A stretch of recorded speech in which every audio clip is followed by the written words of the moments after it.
I feel the spirit moving in me. I feel the spirit moving in me.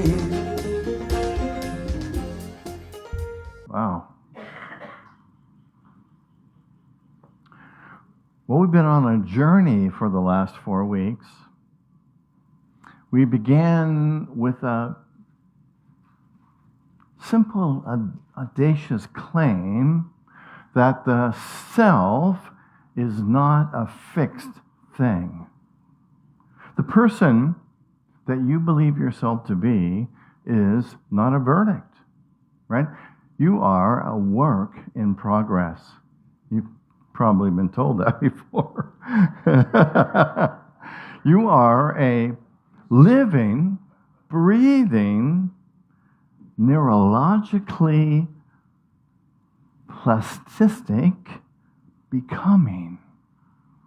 Means that you are being shaped by your thinking, by your experiences, how you act and react in the world. We talked about the fact that our brains never stop changing, that our brains rewire themselves in response to every experience that we have, every relationship, every thought.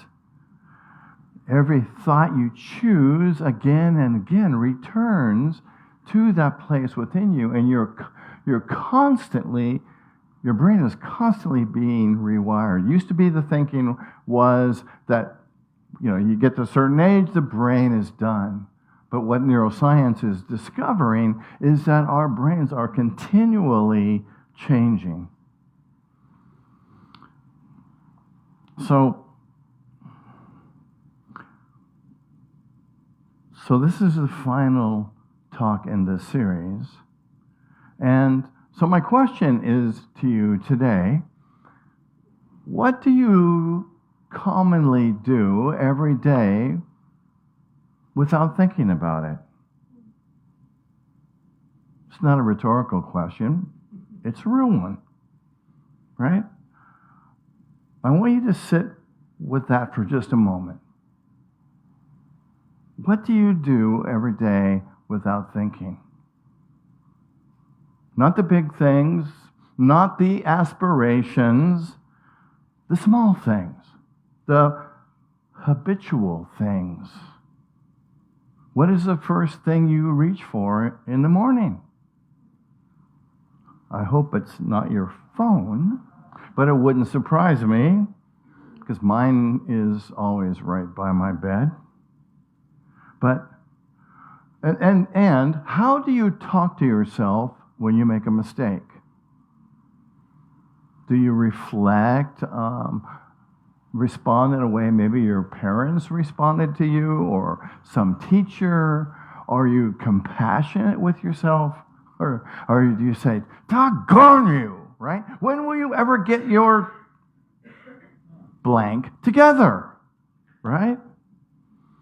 So, because it is the practices, the attitudes that you have about yourself that shape who you are.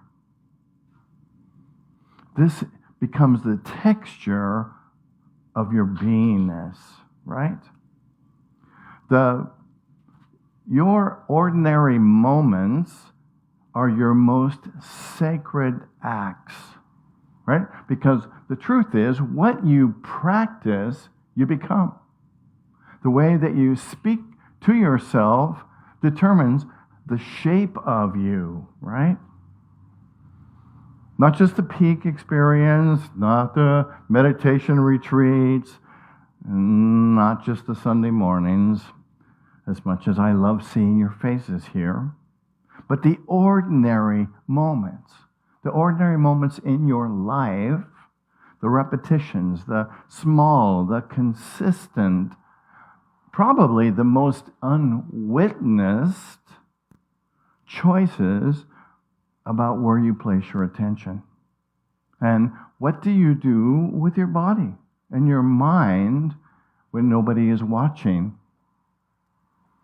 Of course, nowadays, with all of the secret cams that are everywhere, people might be watching us wherever we are.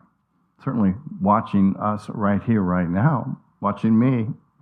So what you practice, you become. So let's look at a little bit of science, because I think it gives us permission to take this seriously.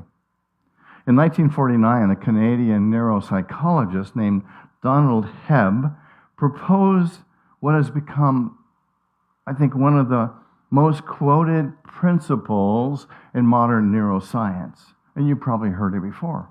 And that is that neurons that fire together wire together. What that means in plain language is that every time you think a thought, have a feeling, or perform an action, the neurons involved in that experience increase their connection to one another. Right? Do it again, and the connection strengthens further. Do it 100 times, 1,000 times, and what was once a effortful act becomes a groove, a pathway, eventually a default. This is how skills are built. Anybody ever play a musical instrument in here? Anybody ever dance in here? Anybody ever try to learn a language in here? All right? Now, I know some of you have done some of that stuff and you haven't raised your hand, right? But you may have noticed that the more you practice, I mean, it takes these guys forever to get to the place where they are to be accomplished musicians. And that's typically how our brains work. It takes repetition to build those pathways in our brain. The brain is not a camera. We have thought for years that our brain just records what goes on, right? Science is now showing that the brain is a landscape that our life carves. So you are creating your brain based upon what you think about. Every river you walk, every decision you make makes a groove in the consciousness of your mind, right? And that landscape of your brain is always being shaped. And the question is, by what?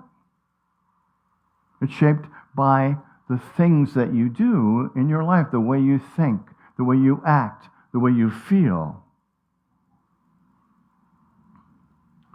Neuroscience have discovered in the last 50 years what contemplative, meditating people have known for thousands of years. There's the wisdom of the Greeks called askesis, and it means disciplined practice, right? What we focus our attention on, what we are disciplined about, creates the landscape of our mind. And I think this is interesting. Many of us on the spiritual path are looking for transformation. Anyone? Transformation means what? Right? Changing the way we think. And we have a root teaching in Unity, which is change your thinking, change your life. Right? Your life, the way you interpret your life, is determined by your thinking. And we have this amazing ability to be able to change our thinking so that we can experience a greater fullness of our lives. Right? So we cannot think our way into transformation. Right? We cannot intend our way there.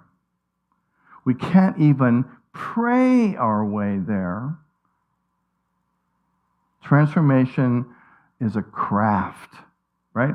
And it's like all crafts requires practice, repetition, showing up again and again, even when you don't feel like it, especially when nothing seems to happen. So, askesis, disciplined practice, is the architecture of a new self. James Clear, who wrote the book Atomic Habits. Anybody read this book? We studied it last year. He said this, which I think is very profound. He said, every action you take is a vote for the type of person you wish to become. No single instance will transform your beliefs, but as votes build up, so does the evidence of your new identity.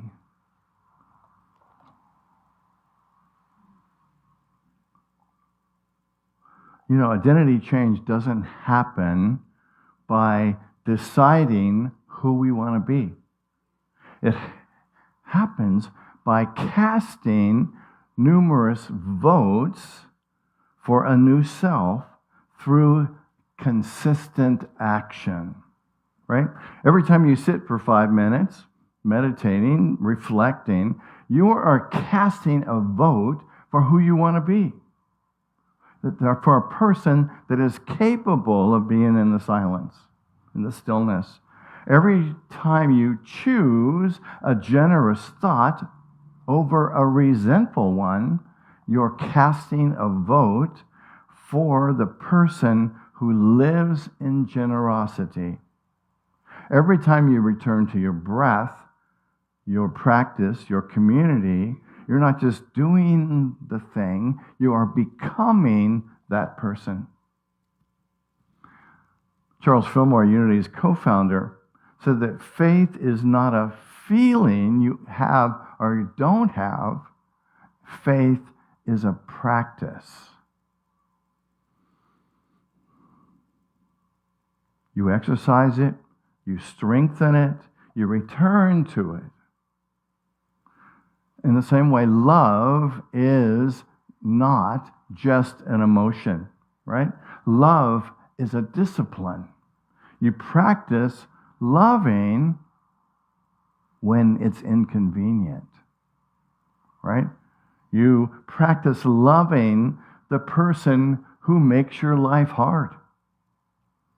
Yikes, right? That almost seems kind of crazy, doesn't it? Because that's the way our minds tend to work.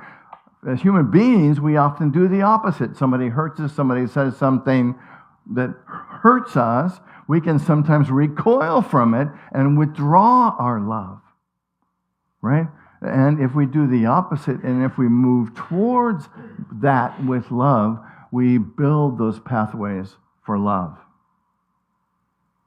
And as we build that capacity, as we practice, the capacity deepens. So your spiritual practice is not something you do in addition to your real life. It is the architecture of your real life, right? The way you begin your morning is not a warm-up for the day. It is the day, right? You are setting that intention by what you do early in the morning for how you are going to be the rest of the day, right? The quality of the attention you bring to your first moments sets the intention for that day.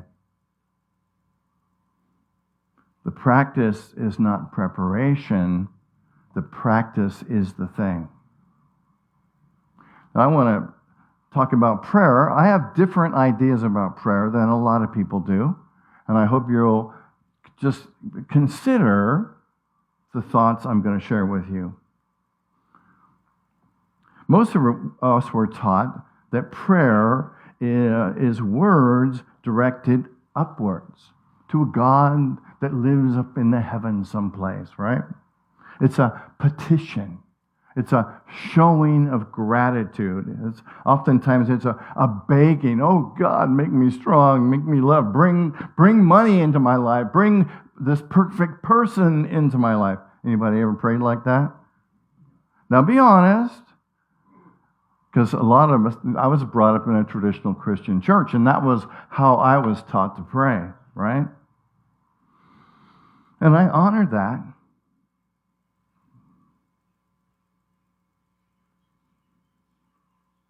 But there's something real and beautiful about looking at it a different way. And instead, turning our hearts to the sacred. I believe that prayer is attention directed consistently towards that which you wish to become. See the difference? We're not praying to some entity out here and saying, oh, God, make me be this way. We're turning it in here and saying, this is what I want to become. I want to become more loving. I want to become more prosperous. I want to become more compassionate.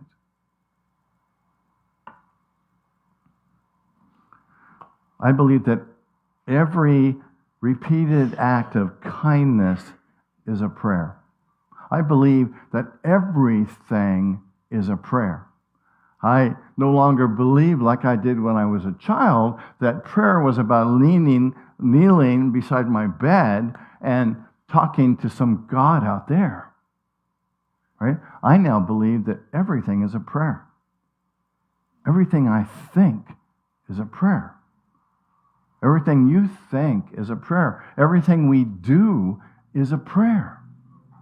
Right? Because we're saying to our higher self, which is really the presence of God. I believe that God isn't up on a cloud somewhere. It is the experience of love and life that we are all having. In my limited opinion, I think that for the most part, religions have disempowered us by teaching us that God is out there somewhere. And then we have to beg and plead with that God. I believe that God is the energy that's within everything.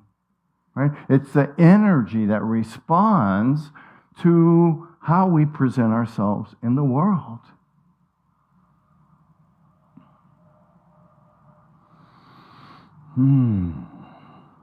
I think it's interesting. I don't think like God is checking somebody's attendance record. Right? I don't think that God is somebody who is judging everything we do. I don't believe that there is a God like that. But society, mankind, has created that God. Why? Because it makes us powerless. It says that the power is out there somewhere else and not right here. We have the power. You have the power. You are the presence of God and light and energy and truth. You have all of the wisdom that many times people turn to something up there and say, oh, God, give me the wisdom. It's not up there. It's here. We have all of the wisdom that we need. Sound right? Anybody agree? Am I being totally off base? It's kind of a unique idea, isn't it? But don't you feel the power in it? Doesn't part of you know that that's true? Doesn't that part of you know what an incredibly powerful being you are? Because you have that energy, that love, that strength, that wisdom within you.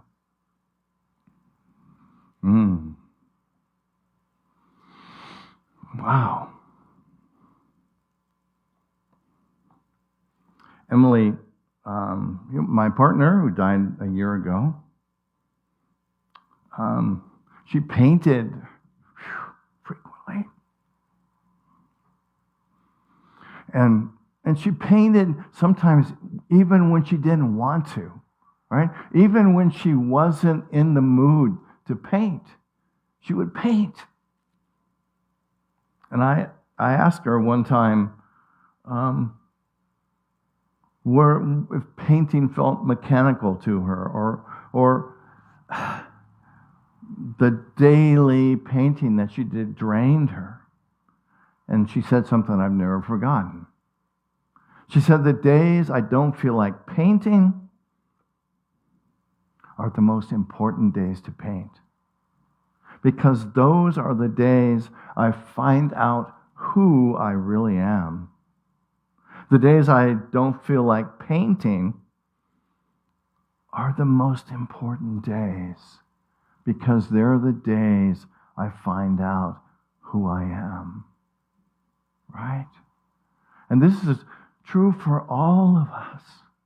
Sometimes things happen and we react.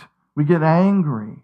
We withhold our love from someone that we perceive has hurt us. Right? And what if we could turn on that and respond with love? Because we know that's the essence of who we are. Right? Emily was describing prayer. She was describing life. She was describing the spiritual journey that we are all on. I've discovered that the spiritual journey isn't easy. Anybody? Right? It's not easy choosing to love in the place of fear. It's not easy choosing to love when you don't feel like it. It's not easy to look within and ask, how can I be present in this moment when you don't feel like it? But that's our journey, right? What you practice, you become. What you become, you offer. What you offer changes the world. How does it change the world? Right? If we show up with love, wherever we are, whatever we're doing, is that going to affect people? Yeah.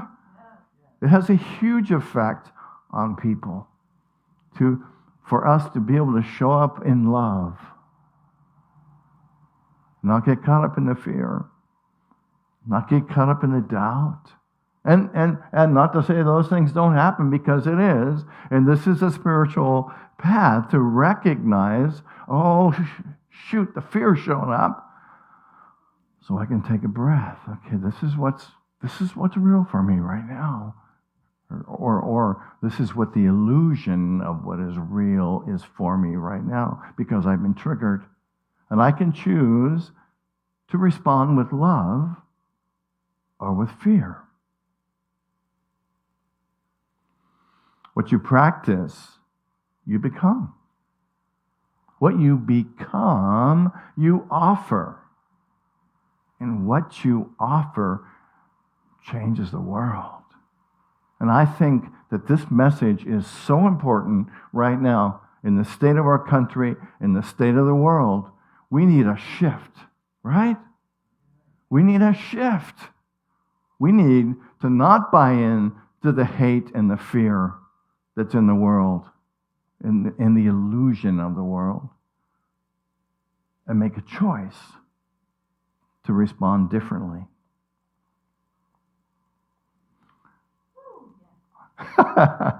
So,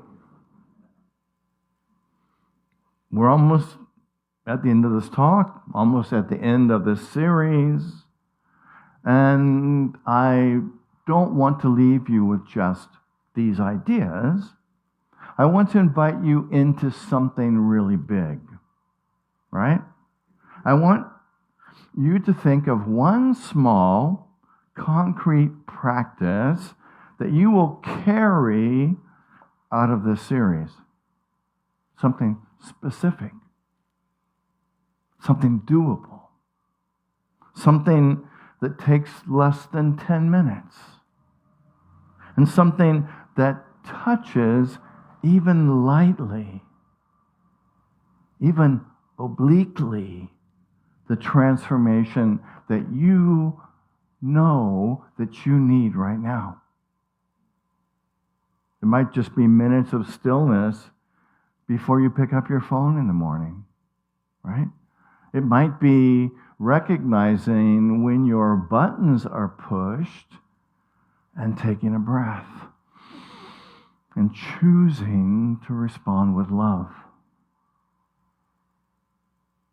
It may be to write in your journal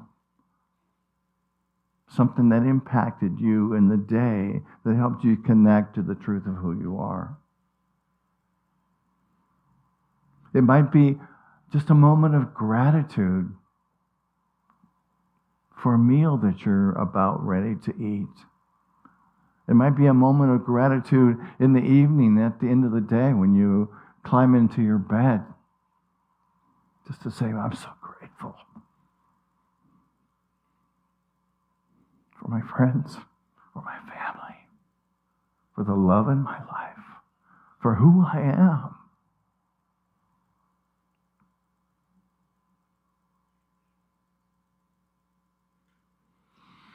Or it just might be 5 minutes of intentional breathing before you go to sleep. You know, a thimble full of water every day carves a canyon. So what is your practice? Let it become specific. What will you do?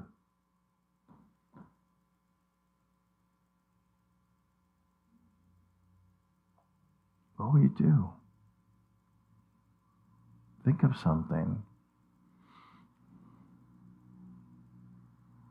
Anybody want to share what they're going to do?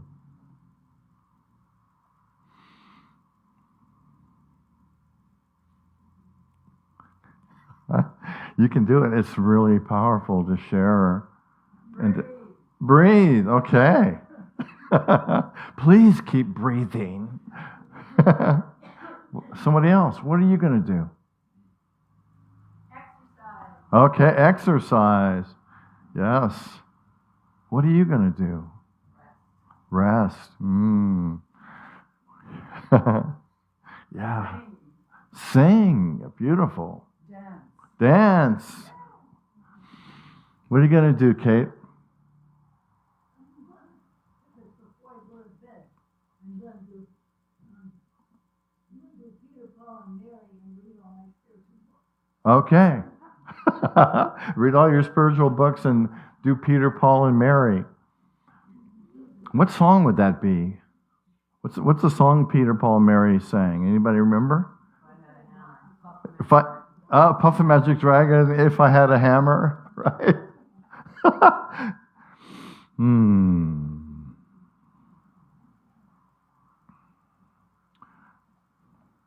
So we began this series 4 weeks ago by asking a question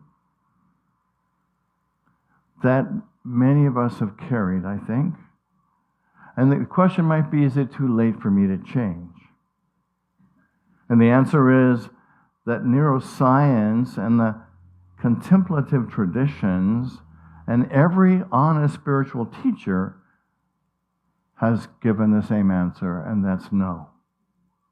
Not because it's easy, not because it doesn't require something from you, but because change is what we are made for.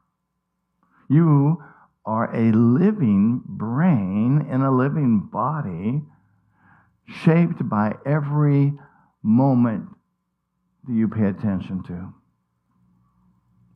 The capacity for renewal is not an aspiration, it is the nature of who you are. You are a spiritual being. I like to think that we are spiritual beings having a Human experience. having a human experience. And when we remember that, it helps us to go, oh, this is my human stuff showing up, right?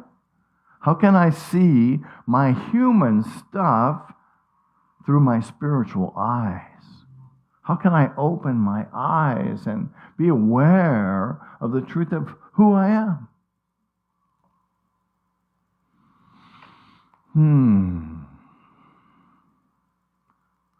What you practice, you become. What you become, you offer. What you offer changes the world. And you will see it. It'll be evident in your relationships. Because when one thing changes, so do others. If we approach the challenging things in our lives with love and faith and joy and peace, those things, the earth, the energy that is everything, responds differently to us. What I practice, I become. Say that with me. What I practice, I become. What I become, I offer. What I offer changes the world. So my blessing for you today is to go now into your ordinary moments and know them as sacred. You're not finished. You're not broken. You are a soul in motion, shaped by every act of love that you repeat. Practice kindness until it is your nature. Practice stillness until it is your home.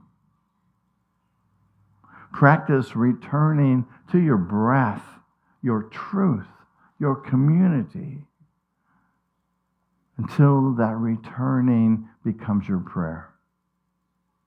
What you practice, you become. What you become, you offer. What you offer changes the world. So go in peace, go in practice, and go into the grace of your own becoming. And so let's take just a moment to take a deep breath and close your eyes if that's comfortable.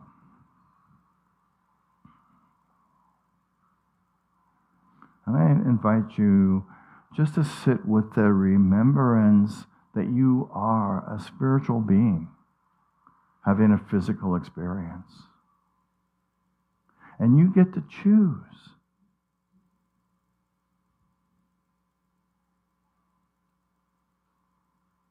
What you become. You get to choose what you offer to the world.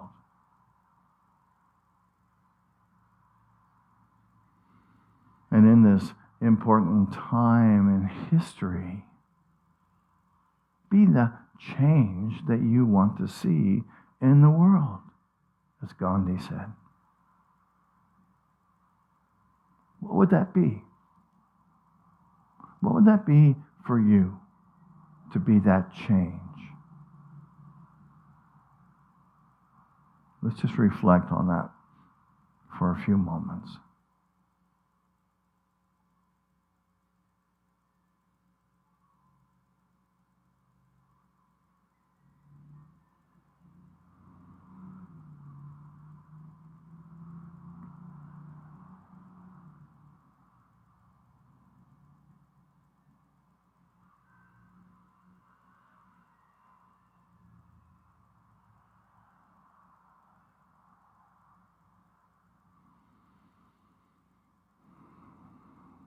Breathing in and breathing out.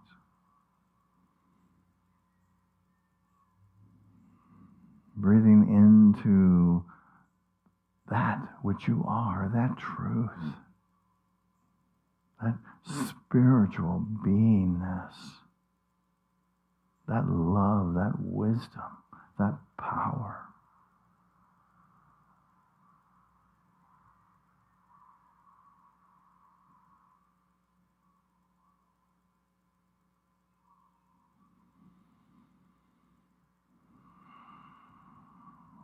And I invite you to slowly and gently begin to open your eyes. And to return to this moment. And to be, to see, to know the truth of who you are.